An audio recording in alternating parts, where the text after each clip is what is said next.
BetOnline is your number one source for all your summer sports this season, from MLB, golf, NBA, and NHL playoff stats. All the latest stats, news, and scores are available to you to follow your favorite teams. So get the latest odds and lines, including the latest team matchups, player props, and odds on just about every sport out there. Head to the website today or use your mobile device to get in the action. BetOnline, where the game starts. All right, so Adam Copeland shows up, and he's interviewed by Arcady Aura. And he said he wasn't feeling good. And he said his match with Brody King would now be a no disqualification. Okay? So they go straight to the ring, Orange Cassidy versus Trent Beretta. And this, would have helped because he only did 706,000 people last week, right? And so maybe it'd be clever to show a video package of what's been going on between Orange Cassidy and Trent Beretta instead of just having them march up for their match, like fill people in that have been watching the show, but they didn't. And the announcers were trying to explain what's going on, but they don't. The announcers on that show don't sell anything very well. They're not. They may be trying to tell you the backstory, but it doesn't resonate. What do you think about the countdown clock in the corner of the screen? It said there was, the amount of minutes until unnecessary, right? That was like pretty funny. So Don Callis came out in the middle of this. They're going at it.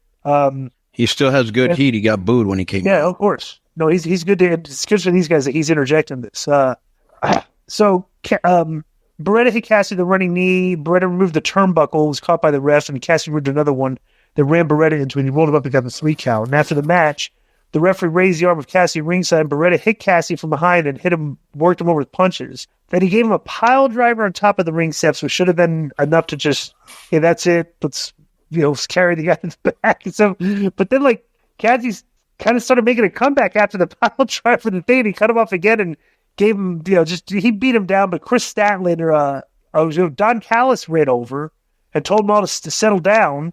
And then Chris Statlander told him, hey, told him to settle down, and he walked off and cussed or something. So I don't know. What do you think? Okay, dude, I would happily debate this with anybody that thinks I'm wrong. And if I'm wrong, I'll admit I'm wrong. But bro, I do not understand. Here's a problem with me with that match for 2. Number 1, Trent Beretta straight tumbleweeds and crickets. He has zero charisma, never has, and maybe never will. And it hurts you when you're not charismatic. He hasn't really done anything in 5 years, really, right?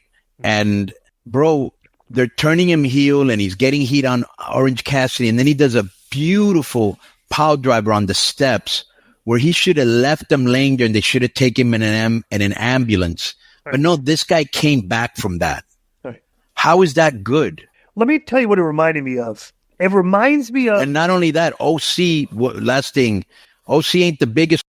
Well, it's pretty scrawny. Right. That would have been a good place to get some heat on Trent, who needs it, and maybe get a win, because he lost. Mm-hmm. I mean, he's losing in the first match of their feud. This is what it comes across to me. It doesn't make any sense. They're trying to make a feud out of this, but nobody's buying. The characters weren't over enough, to measure that this is a blood feud because they're Orange Cassidy's is not Trent. Right. Yeah. So, but the thing is that when they do the thing like the pile driver and the steps, and then you do more stuff, it's like, dude, it reminds me of backyard wrestling, where kids see the moves on TV and they do them, but they haven't been trained to know how to sell psychology-wise, like how much is this, and they just do a bunch of moves and stuff. That's kind of like what the show comes across as. A lot of moves that don't really mean anything, devastating moves, and it just... Well, bro, that's been happening since the beginning, but I know. That's nothing new. I think what's even worse is that it almost feels to me like, again, I shouldn't even have to say this for people that listen to the show all the time, but for new people, I am going to say it. I am definitely not hating. I'm stating I got nothing against, like Trent Beretta and nobody there, bro. It's just weird to me that it almost feels to me like, okay, Trent's friends with the whole LA clique, the Young Bucks and all them. And it seems like Tony likes him because he uses them a lot. And I've always said nobody cares who I like, who my boss likes, who Tony likes, who Omega, who nobody likes. You've got to put what's best for business on TV. And I don't think this is it. But right. I make a point. Yo, what's up? I just want to thank you guys for watching this clip. Don't forget to hit the like button, leave a comment, and subscribe. And join our YouTube membership for hours and hours of exclusive, unedited uncensored content, and being a member will help you get involved in our upcoming live streams. Thank you for your support. Thank you for riding with us. I know you got a lot of other podcast choices, be it wrestling or other ones. And thank you for picking us. Boom.